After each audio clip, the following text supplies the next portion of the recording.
एक पाली था, पाली गवाला होता है, और पाली जो होता है वो बहुत दुखी हो लेता है। कोई गाय इधर भाग रही है, कोई गाय इधर भाग रही है, तो कोई खेती वाला किसान उसकी पिटाई कर रहा है, तो हमारी खेती चरा दी। तो वो बहुत दुखी रहता था। उसने एक दिन सत्संग सुन लिया। एक पंडित जी, एक गुरुजी सत्संग कर रहा था, विचार कर रहा था कि भगवान ऐसे सुख देता है, भगवान चीर बढ़ा देता है, भगवान ऐसा कर देता है, भगवान सब सुख दे देता है, सर्व सुखदाई है। तो पाली ने, ग्वाले ने सोचा कि पंडित जी पर एक भगवान ले लूं और वो मेरा साथी हो जाएगा, मैं विश्राम करूंगा और भगवान फिर सारी गऊओं को घेरा करेगा और गौ चराया करेगा। अब सभी उस मंदिर से सत्संग सुनकर चले गए, पर वो पाली बैठा रहा। उस ग्वाले ने कहा, हे गुरुदेव, मुझे भगवान दे दे, हे गुरुदेव मुझे भगवान दे दे, मैं बहुत दुखी हूं, मेरी बहुत पिटाई होती है, मेरी भैंसें गायें इधर उधर किसी के खेतों में चली जाती हैं, मैं तंग हो लेता हूं, मुझे भगवान दे दे।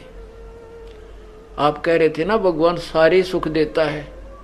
अब पंडित जी ने सोचा, अच्छा बुद्धू पिल्ला पड़ा, अब इस तक कैसे पीछा छुटाऊं, क्यों पाली तो वो भी तो ऐसा होता है ना, जे उसने सीधा मना कर दे तो वो अगले दिन डले मार के जा, उसके पत्थर मारे। तो पंडित जी ने कहा, बेटा मैं भगवान बनाऊंगा 2-4 दिन में, तो हफ्ते पीछे आइए। अच्छा गुरु जी। अब पाली ने जो दिन दिया था ब्राह्मण ने, वो दूसरे दिन पहुंच गया। गुरु जी मैंने भगवान दे दे, बहुत दुखी हो लिया। उस पंडित जी ने क्या करा, एक भैंस का सींग टूटा पड़ा था, उसके ऊपर लाल कपड़े बांध के लपेट कर, धागा लाल लपेट के और रख रखा, नारियल सा बांध गए और कहा, पाली ले बेटा ले जा, पर एक काम करिए, इस भगवान को डेली भोग लगाना है, पहले इसको खाना खिला के पीछे खाना है। ऐसा नहीं करेगा तो ये भगवान तुझे सुख नहीं देगा, ये भगवान जो है ना तुझे लाभ नहीं देगा। अब ठीक है गुरुदेव, जैसा आपकी आज्ञा होगी। अब पाली ने वहीं अपने एक जहां पशु बंध्या करते उसके उसी पशुओं के जो स्थान था, उसी में एक अलमारी थी बगैर खिड़की की, उसको साफ किया और साफ करके लीप लाप के वहां भगवान धर दिया, वो पंडित जी का दिया भैंस का सींग।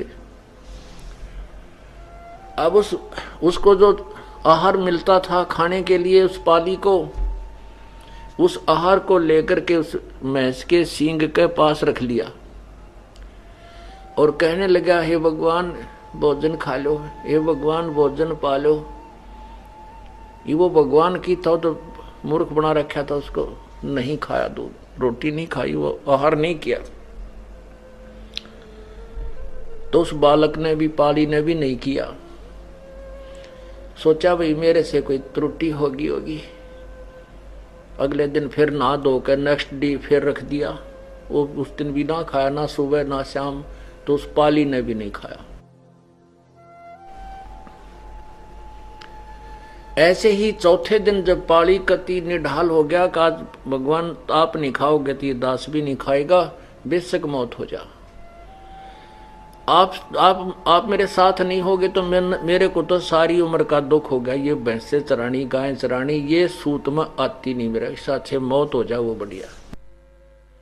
अब पूर्ण परमात्मा है हमारे साथी पुण्यात्मा, ये है वो तत्व ज्ञान जो अब आपके हृदय में उतर जाएगा।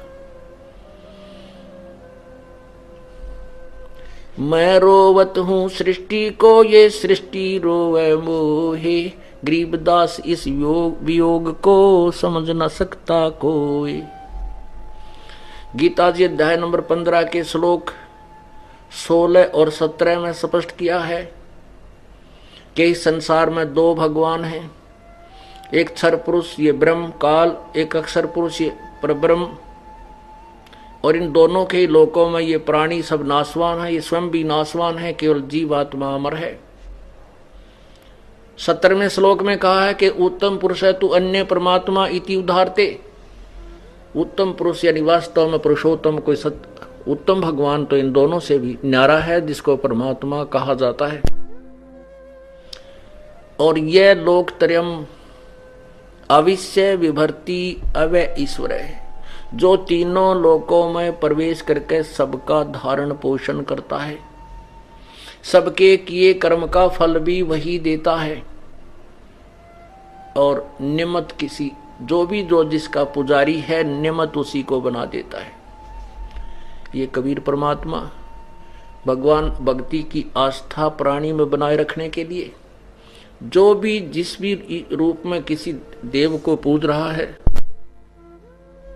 वो वर्तमान की पूजा तो उसकी एक आने की नहीं, एक नए पैसे की नहीं होती, लेकिन उसके पूर्व जन्म के जो पुण्य और भक्ति जो कभी परमात्मा के चरणों में उसने की हुई है, उसी के आधार से वो परमात्मा उस प्यारी आत्मा के प्राणों की रक्षा करने के लिए स्वयं ही कबीर देव प्रकट होते हैं।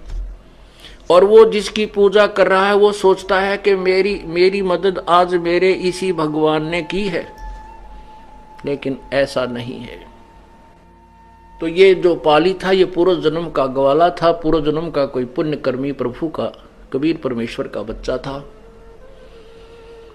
अब वो शास्त्र विरुद्ध साधना उस अनाड़ी पंडित ने, गुरु ने पकड़ा दी, और उस बच्चे की जान जाने को हुई तो परमात्मा स्वयं प्रकट हुए और सामने बैठ कर दूध पी करके खाना खाया और बोले, बच्चा बोल के बात है, मैं बहुत बड़ा हो गया हूं। वो भैंस का सींग था वो खत्म कर दिया परमात्मा ने, अंतर ध्यान कर दिया, और स्वयं साकार रूप जो भी उनका स्वरूप है एक व्यक्ति रूप में प्रकट होकर वो खाना खाया और बच्चे को खिला दिया। और कहने लगे, भगवान बोल बच्चा अब क्या काम है तेरा, कि भगवान मेरे साथ हो ले, और बहुत दुखी होता हूं मैं, और मेरे पशुओं को घेरना तू। अगर अच्छा बेटा कोई बात नहीं, चल। अब लेकर पशुओं को चला गया। अब एक लाठी पकड़ा दी पाड़ी ने भगवान को, अपना लठ। अब कोई भी गाय भैंस इधर उधर जाती है किसी की खेती में, तो परमात्मा 1 सेकंड में उसके आगे खड़ा, लठ लिए खड़ा दिखता है। उधर कोई जाती है तो वहां खड़ा दिखता है। अर्थात सभी क्रिया को बड़ी सुचारू रूप से करने लगा। अब उस पाड़ी ने देखा, भाई भगवान के तो चाड़ा है, ये तो बहुत कमाल कर दिया इसने तो। और पाड़ी लेट गया वृक्ष के नीचे चद्दर बिछा के, अकले भाई मौज कर दी, भगवान जी सा सुना था उसा ही पाया। अब उसने सोची चल गुरु जी की जो है धन्यवाद करके आता हूं। अब वो मंदिर की तरफ चला और ब्राह्मण ने देख लिया। ब्राह्मण ने कहा, गया पाड़ी।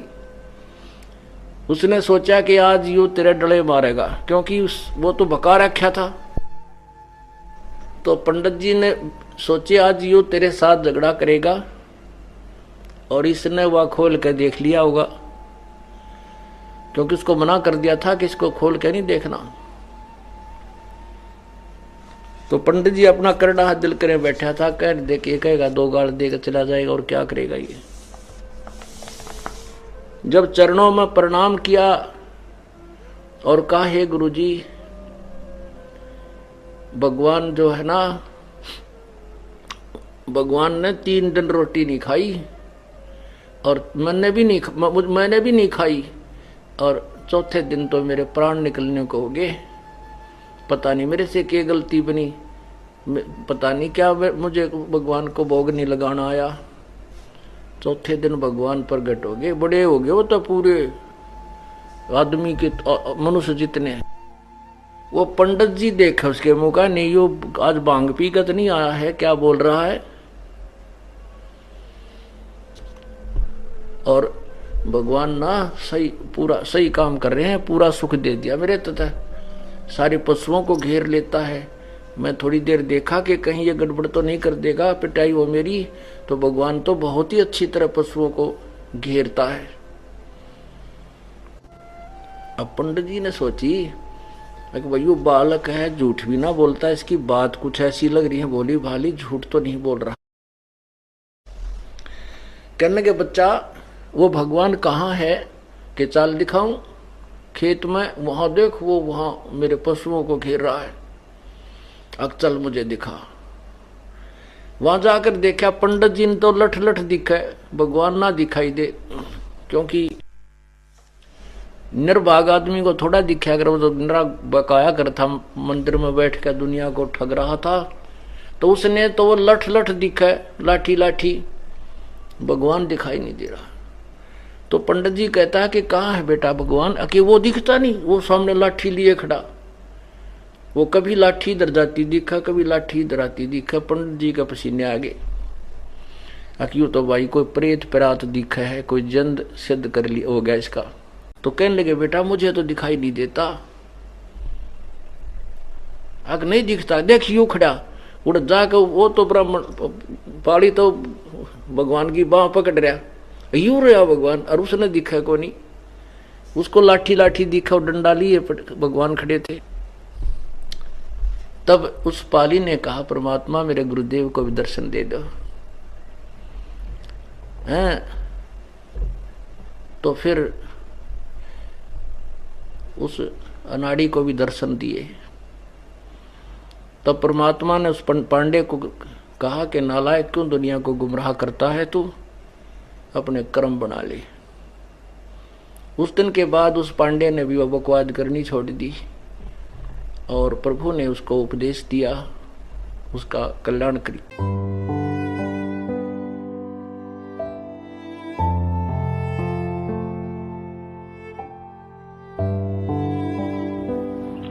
सहारनपुर के अंदर एक विशेष स्थान है अपने परमात्मा का, और एक बहुत ही अनमोल उदाहरण है संत गरीबदास जी, जिनको कबीर परमेश्वर प्राप्त हुए थे, मिले थे छुडानी गांव में। सतलोक से चलकर वो परमेश्वर आए थे, और गरीबदास जी गांव छुडानी, जिला झज्जर, हरियाणा, भारतवर्ष की भूमि पर सन 1717 में उनका जन्म हुआ था गरीबदास जी का। जब 10 वर्ष के हो चुके थे, वो गौओं के पाली गवाले थे खेतों में, वहां परमेश्वर आकर मिले थे। उसके बाद परमात्मा ने उनको साक्षात्कार कराया और अपना सतलोक दिखाया, जहां परमेश्वर रहते हैं, जहां से हम बिछुड़कर आए हुए हैं। तो आगे चल के गरीबदास जी ने परमात्मा कबीर जी की महिमा कलम तोड़ आंखों देखा हाल पूरा लिखा हुआ है, जिसको ग्रंथ सदग्रंथ साहिब हम बोलते हैं, जिनका ये पाठ चल रहा था 3 दिन उस अमरवाणी का। तो गरीबदास जी द्वारा लिखवाई गई वो वाणी है। तो गरीबदास जी का एक शिष्य था, भूमड़ सैनी नाम का एक भक्त, सहारनपुर का, कहीं अपनी रिश्तेदारी में गया हुआ था। वहां गरीबदास जी सत्संग कर रहे थे। उस पुण्यात्मा ने सत्संग सुन लिया और गरीबदास जी से उपदेश ले लिया।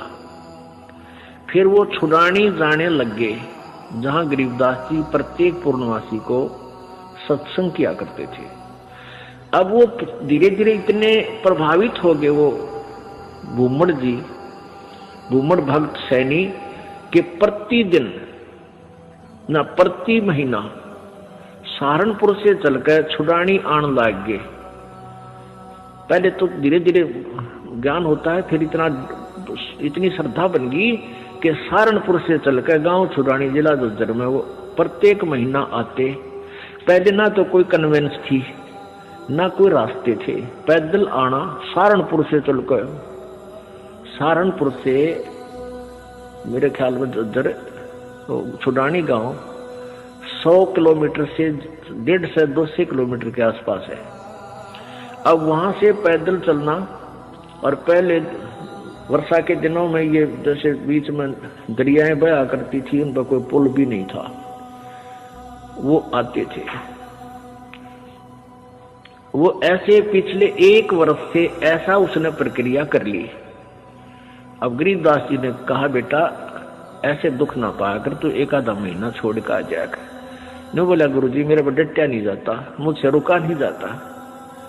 तो गरीबदास जी बोले कोई बात ना, ले बेटा तेरी मौज है। अब क्या हुआ कि गरीबदास जी ने भादुआ सुदी दूज को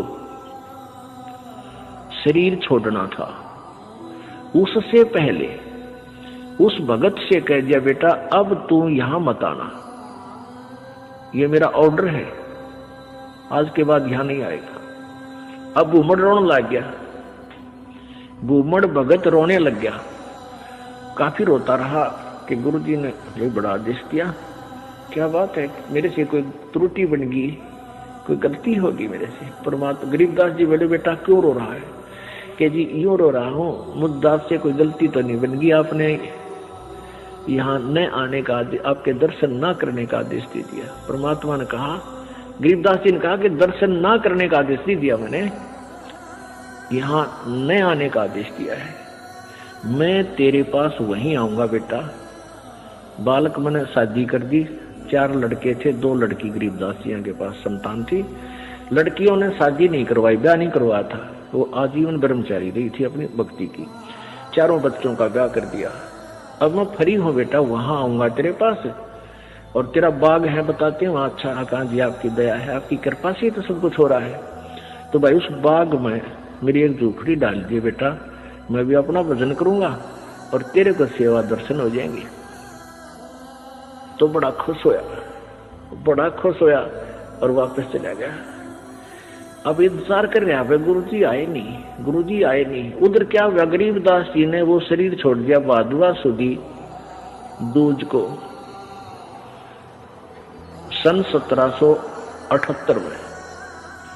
तो 6 महीने हो गए। भूमड़ वहां रोए जैसे धर्मदास जी रोया करते तरफ में, और इतना बुरा हाल हो गया, हे भगवान क्या हो गया।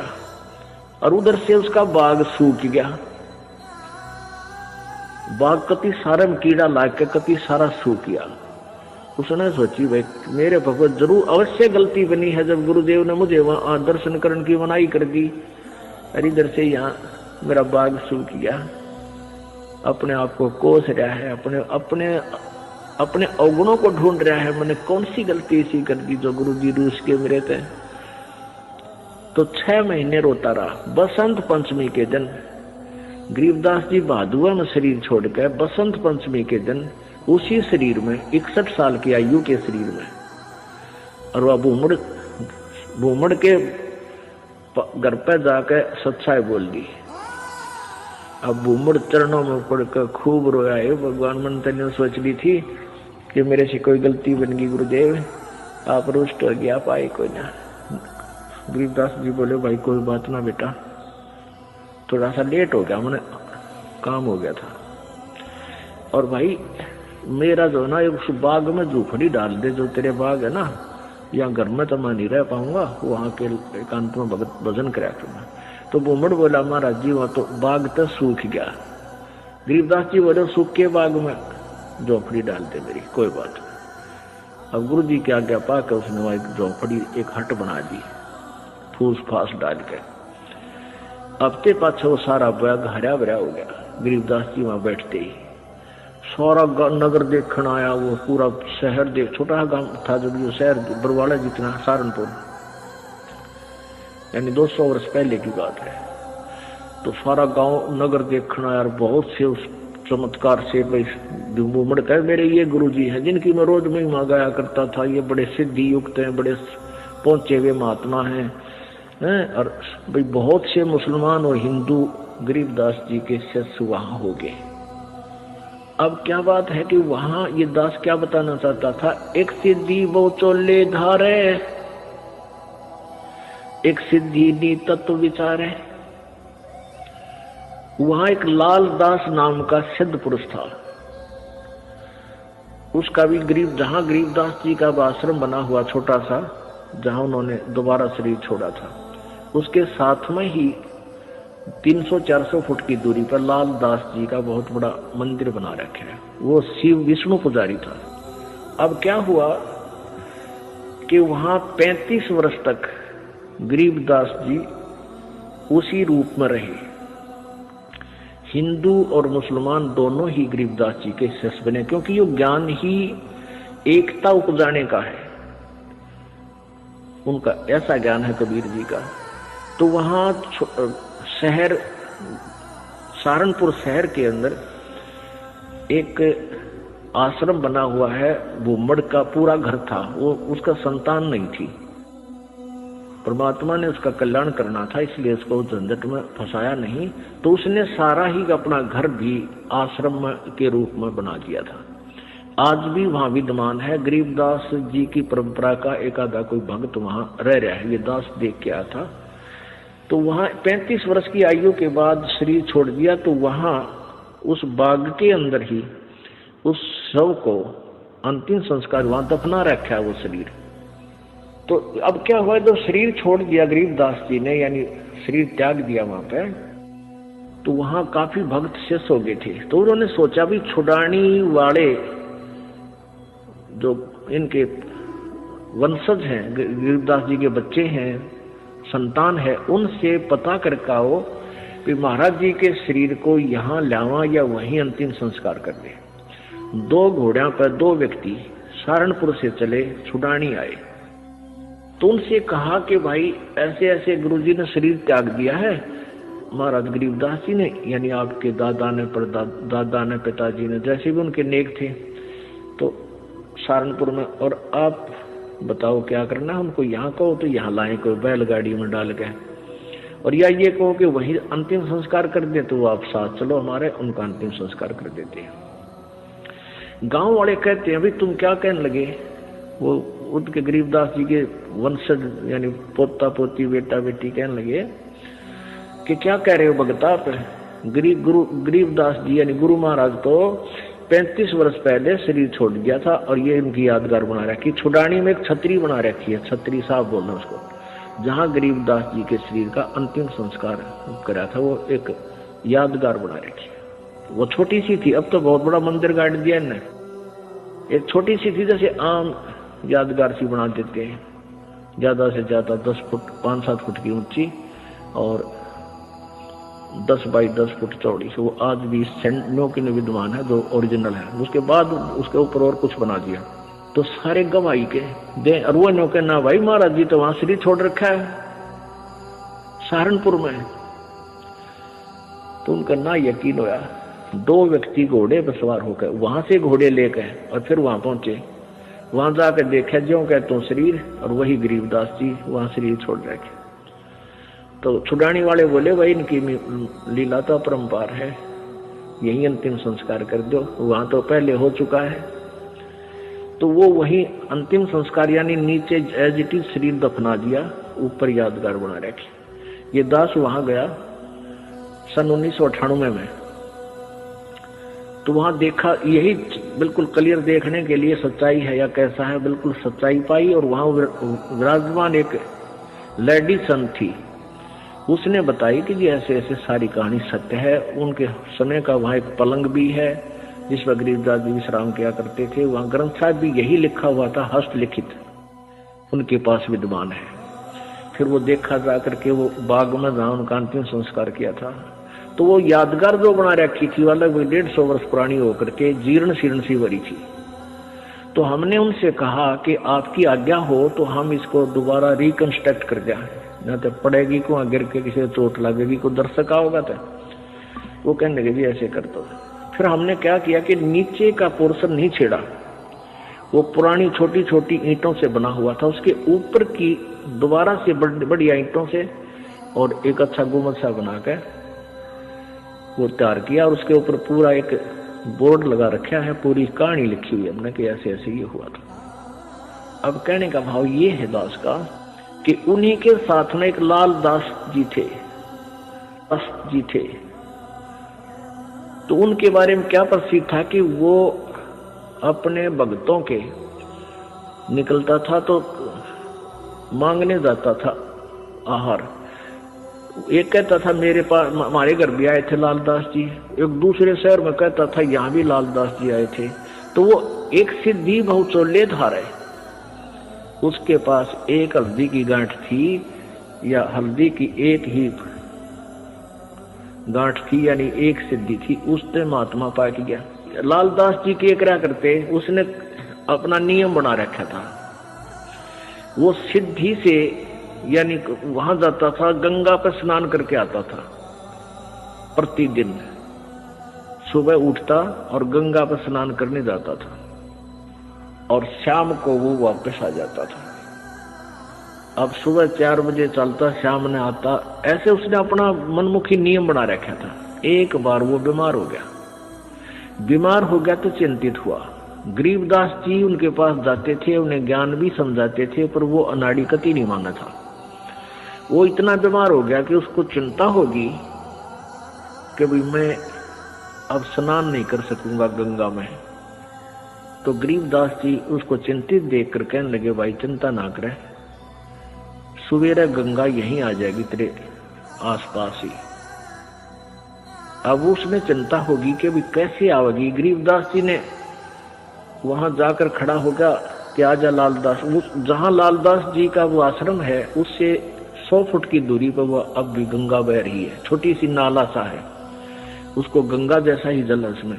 तो गरीबदास जी ने ऐसे इशारा कर दिया, थोड़ी सी दूरी से नीचे से अपने आप एक झरना सा फूटा और पानी बहने लग गया। अब लालदास जी सोचने लगे कि भाई क्या पता यो वही गंगा है या दूसरी। वो नहा तो लिया उस दिन, क्यों उसका तो प्रण बना ले, फिर उसको चिंता होगी। उसको चिंता होगी कि गरीबदास ने मुझे बहका दिया हो और नहाने के लिए अपनी सिद्धि तो यहीं से को जल निकाल दिया हो। एक उसका चेला था लालदास जी का, वो गंगा पर स्नान करके आया था उस दिन, और उसकी धोती रह गई उधर एक लोटा, उस गंगा में बह गया, उस ओरिजिनल गंगा में, हरिद्वार में। वो वहां आया, वो कहने लगा, गरीबदास जी बैठे, लालदास जी बैठे थे। लालदास बोला, रे कई दिन आया, अगली गंगा नहान गया था। अच्छा भाई, और ठीक? हाँ ठीक हूँ जी। और कहने लगा, जी एक लोटा भी रह गया मेरा, गंगा में बह गया। अरे एक धोती बह गई, वहीं पर तेज धारा थी। गरीबदास जी बोले, भाई यहाँ तेरी को धोती और लोटा इस गंगा में पड़े हैं, यहाँ ये वही गंगा है जो वहां तू नहा का है। अब लालदास जी ने सोचा, भाई जय इसके धोती लोटा यहाँ पा गए तो सचमुच यह वाह गंगा है। दोनों तीनों उठ कर गए, वो धोती लोटा वही, लोटा धोती और थोड़ा धोकर वहीं पड़े, उन साथ में गांठ कर, वैसे कच्चा ही गांठ था। वो लोटा उठाया, उस पर नाम था, उस भगत का नाम खुदवा रखा था उसने। ने बोला, महाराज जी तो सचमुच वाह गंगा में तो हरिद्वार नहा था, वहां खूब गुम हुए थे, ये पाए यहाँ पर। तब उस लालदास का पेटा भरा, इतना उसकी मृत्यु का निकट आ गया। मालिक की वाणी उसने संभाली कोई ना। तो पुण्यात्माओं, इस तरह हम कहाँ विचलित थे। और संत सब कूप है केते सरिता नीरे, दादू अगम अपारे है ये दरिया सत्य कबीरी। ईश्वरीय शक्ति से युक्त बहुत से संत आपको मिलेंगे। अब जैसे कुछ तो कुआ टाइप समझ लो, कुआ कितना इतना ही काम कर सके, आपके पीने का काम चला दे, पानी का पीने का नथिंग, और फिर इसके उससे ज्यादा नहीं। और एक जरीता नीर, और संत सब कूप हैं केते जरीता नीर, दादू अगम अपार है ये दरिया सत्य कबीर। और दूसरे जरीता नीर, जरीता माने झरने से निकला हुआ छोटा मोटा नाला। और कबीर परमात्मा को दरिया समझो कि दरिया में नदी से कितना तन पानी परियो, जल प्रयोग करो, चाहे नहर भी निकाल लो और पशु भी नहा धो लो, उसमें सिंचाई भी कर लो, तो भी जल अंत नहीं होता। यानी पूर्ण समृद्ध है कबीर जी।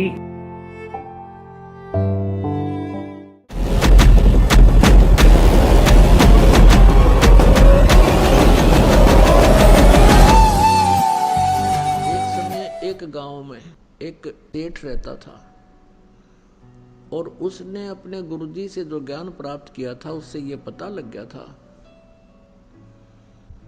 कि भाई अब ये व्यवसायिक जो लोग होते हैं ये इन्हें देखा करें कि भाई कहाँ मुझे लाभ होगा, इन मोक्ष से कोई लेना देना नहीं होता। तो उसने ये पता पूछ लिया अपने गुरुजी से जब सत्संग कर रहे थे, फिर बाद में पूछा कि गुरुजी, यूं कहते हैं कि जैसे इस जन्म में किसी ने किसी से पैसा ले लिया और वो नहीं दे सका, तो अगले जन्म में वो 1000 गुना करके वापस देना पड़ेगा। हाँ बेटा, ऐसा ही होता है। तो उस लाला जी ने क्या कराया, अपना बोर्ड लगा दिया दुकान के आगे कि अभी कर्ज ले जाओ, जिसने कर्जा चाहिए। किसी ने लोन चाहिए ले सकता है, लेकिन अगले जन्म में लूंगा, इस जन्म में लूं कोई ना।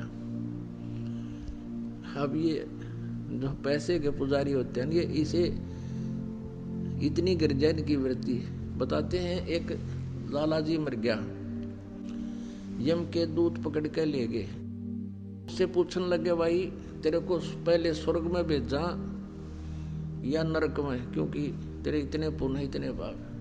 नो बोला दोनों के बीच में बिठा दे, नो उनके भी आओगे गा कर, नरक वाले भी आओगे, दोनों के बीच में बिठा दो मैंने। यानी वहां भी अपने बिजनेस पॉइंट व्यू से ही सोचा उसने। तो इसी दृष्टिकोण से उस लाला जी ने अपने गेट पर यह बोर्ड लगा रखा था कि अभी इस जन्म जो कोई लोन लेगा तो अगले जन्म में लूंगा उससे। 2 ठग थे, उन्होंने वो बोर्ड पढ़ लिया।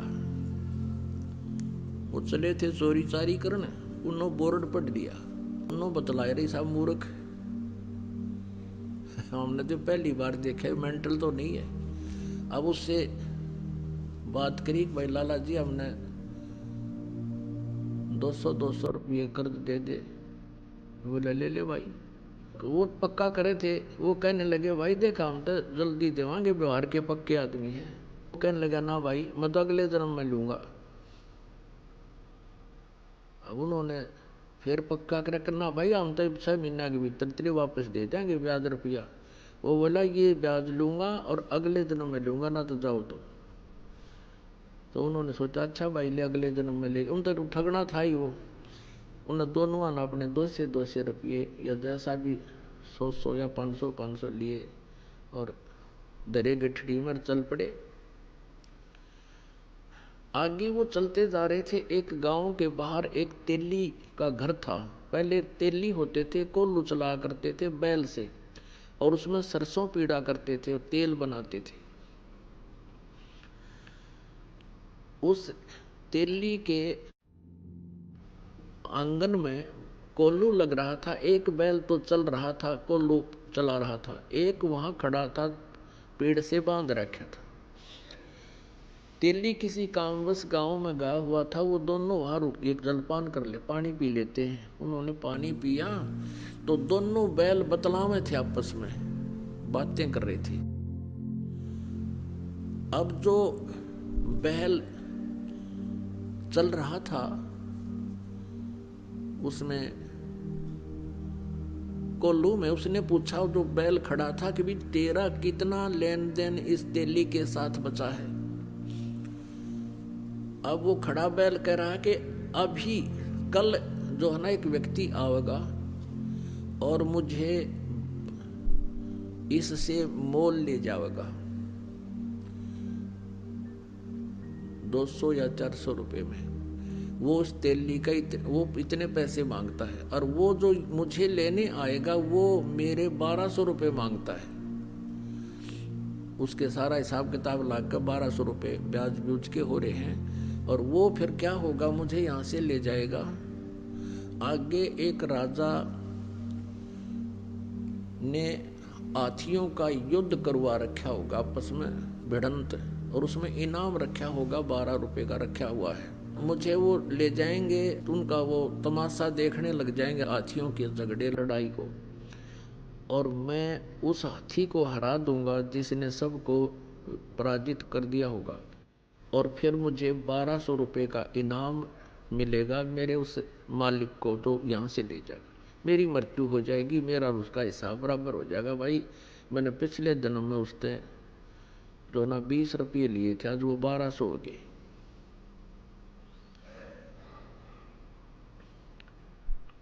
तो उसने फिर पूछा कि भाई जो कोल्हू को चला रहा था उससे पूछा कि तेरा क्या हिसाब किताब है तेली का और तेरा?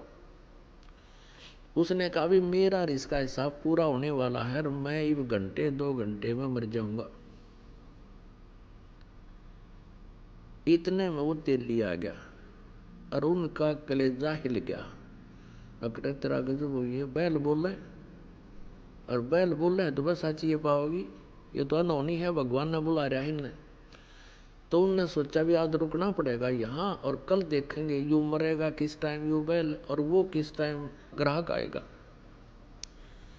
तेली आ गया, उनसे पूछा भाई कौन हो, कहाँ से आई हो? उन्होंने बता दिया ऐसे हम जा रहे थे रास्ते में, पानी पीने लग गए। और वो तेली बोला भी कोई बात ना, अब देर हो गई है, शाम रुक जाओ, सुबह जाइए। का अच्छा भाई, वो तो रुकना ही चाह थे। 2 घंटे के बाद वो बैल जो चल रहा था उसकी मृत्यु होगी, जो कोल्लू चला रहा था।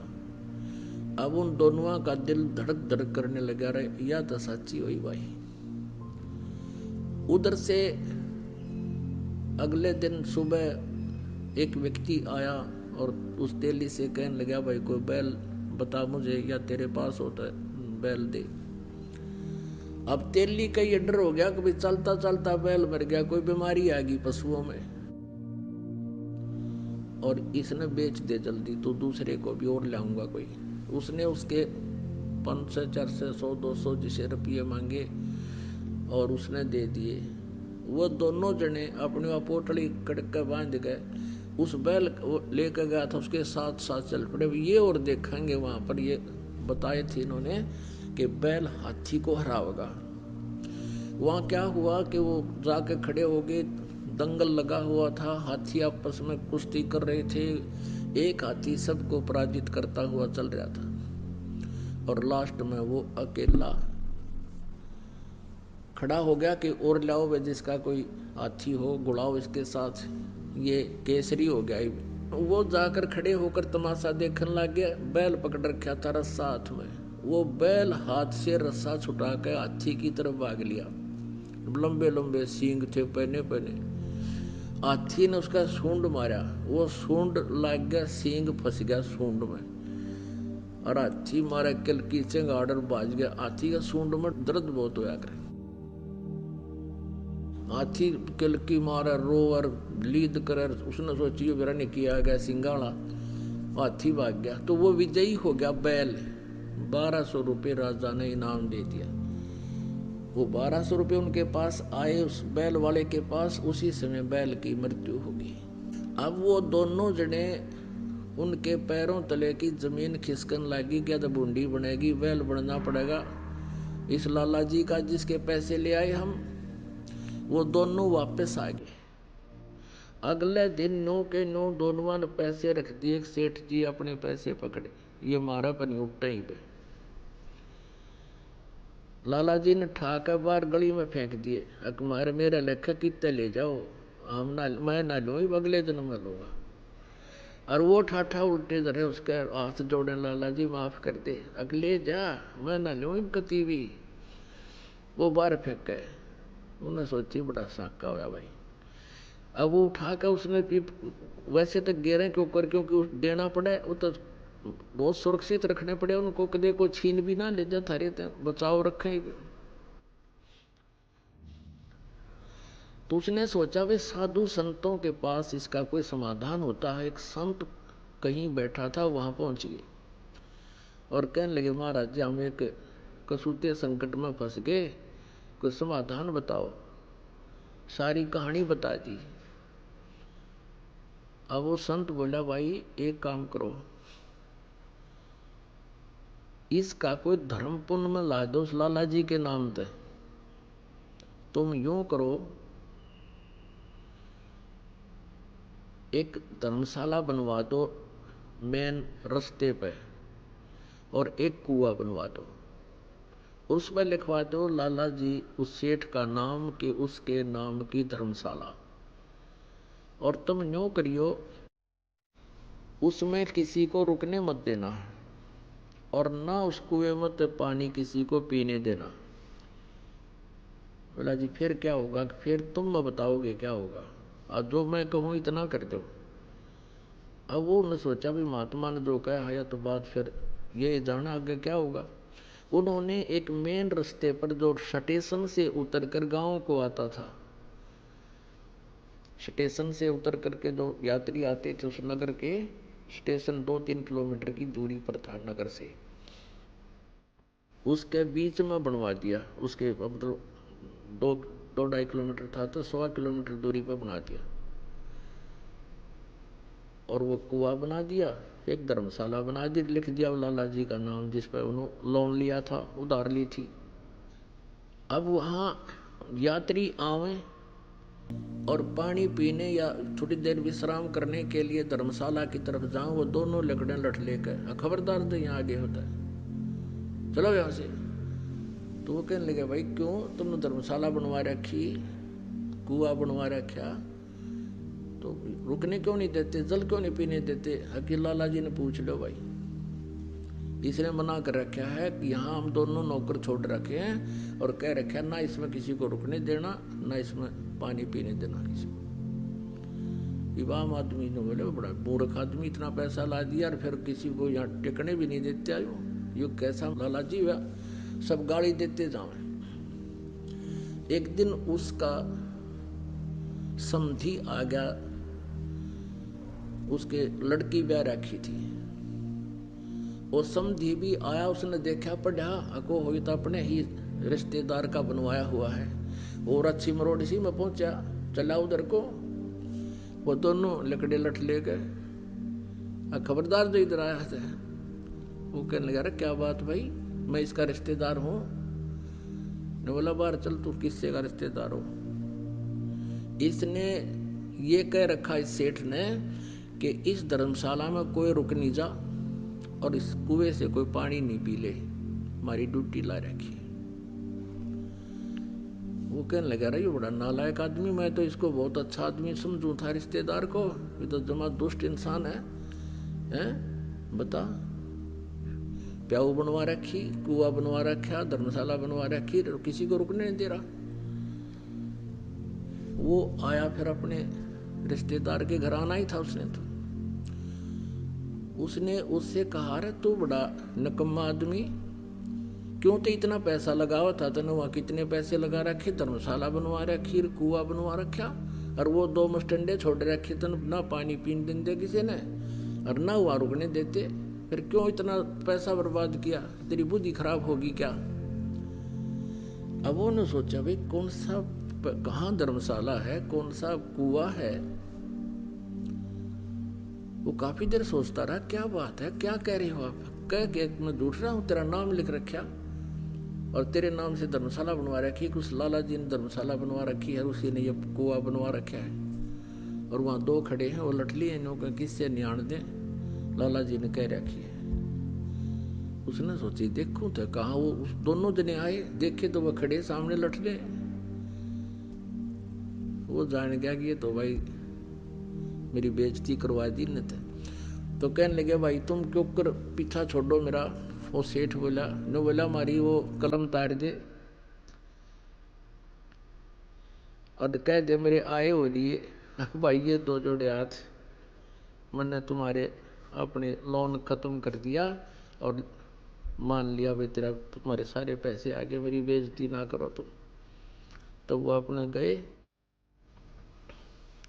और फिर मजदूरी करके अपना गुजारा किया, साधु संतों से उपदेश लिया, भक्ति की, कल्याण करवाया। तो पुण्यात्माओं ये सत्कर मान लेना, भले ही आपको एक दंत कथा लगे लेकिन ये आपके हृदय में उतर जानी चाहिए। आज क्या हालत है जीव की। तो इस प्रकार जब अध्यात्म ज्ञान हो जाएगा आपको, आप ये गलती नहीं कर सकते हैं। ये दास देख रहा है, पहले शराब पिया करते थे, ताश खेला करते थे, दुनिया ने लूटा करते थे, 2 के 20 बनाया करते थे, चाहे कोई दूध बेचा था या कोई दुकानदार था, और दूनी बिरान मट्टी हो रही थी उनकी। और आज वो प्राणी किसी का 10 रुपये आ जाते हैं ना, घर दे कहाँ वापस। एक बहन बता रही थी कि मैंने एक लाला जी से कपड़ा लिया, उसने रेट बताया, कम बत्ती करके जो हमारा फाइनल रेट हुआ वो 200 रुपये का हुआ। और मैंने उसको 1000 का नोट दे दिया, उसने मेरे को 1250 रुपये वापस दे दिए, क्यों करके उसका धोखा लगा। तो मैंने उस टाइम तो ध्यान रहा नहीं, और घर आकर देखा कि मैं तो इतना का सामान लाई और इतना पैसा मेरे पास, ये फालतू आ गया सेठ का। अगले दिन गई और उसके वापस पैसे दिए उसने, जितने भी वो फालतू थे। उसके मुंह का नहीं देखे, ए बेटी तू तो देवी उतर रही है, यहाँ तो ठा ले जा, वापस देने की बात दूर से। जब दाव लग जाता कि मैं और भी ठा ले जा लोग, और तू वापस देने आ गई, मेरा तो याद भी ना थे। तो पुण्यात्माओं, इस प्रकार फिर आप के पास किसी का एक नया पैसा भी हजम नहीं हो सकता। आत्मा नहीं मानना आपकी, क्योंकि इसको पता है फिर के दुरुक्ति होगी और कैसे पूरे करने पड़ेंगे। गधा बनकर कुम्हार के घर पे ये प्राणी उसके पूरे करेगा, और फिर कितना कष्ट उसके ऊपर से गुजरेगा वो ही जाने। तो पुण्यात्माओं, परमात्मा कहते हैं अपनी महिमा बताने के लिए कि तुमने उस दरगाह का मैल नहीं देखा और धर्मराज के तिल तिल का लेखा। तो प्रसंग चल रहा है कि जब हम परमात्मा के आध्यात्मिक ज्ञान से परिचित हो जाएंगे, फिर हमारी एक विशेष व्यवस्था बनेगी, आत्मा के अंदर एक विशेष उभार आवेगा। अब देखता ये दास, आज भी कम से कम 4 भक्त आए थे, नो बोले जी रास्ते में 100 रुपये पड़े पाए। अब वहां देवा किसने, यहाँ दान कर दिया, घर पर नहीं प्रयोग हो सके। और पहले के सचिथी थी, नो देख के ठा करते, को देखते ना ले और गोज मंगा लेते। तो ये वृत्ति हमारी बदलती जा रही है। कोई कहता 500 रुपये, कहता जी ऐसे 5000 रुपये पड़े मिले मुझे। और जा रहा था, एक व्यक्ति आ रहा था, मुझे ऐसा लगा जैसे इसका कुछ गुम हो गया। मैंने उससे पूछ लिया, भाई कहाँ से आए हो, कहाँ जा रहे थे? वो कहने लगा, कहाँ जा रहा हूँ, मेरे पैसे गिर गए और जेब मत निकल गई, किस प्रकार में कुछ सामान निकालूं था, सारे देख लिया, मैंने पाए नहीं। कितने पैसे थे तेरे भाई? कि 5000 रुपये थे और ये नोट थे। नो बोला, नो के जुब्बा, मैंने उसको निकाल कर दे दिए कि ये थे। उसने सीने से लगा लिया मेरे को। नो बोला, राज के युग में इसे देवता बचे हैं। तो पुण्यात्माओं, ऐसे यह बिल्कुल स्थिति बदल जाएगी और आपकी आत्मा इतनी खुश होगी उस पैसे को वापस दे करके। और यदि हम किसी की चोरी करते हैं तो दूना दुख होता, उस प्राणी का दूना विनाश होता। देव की जय।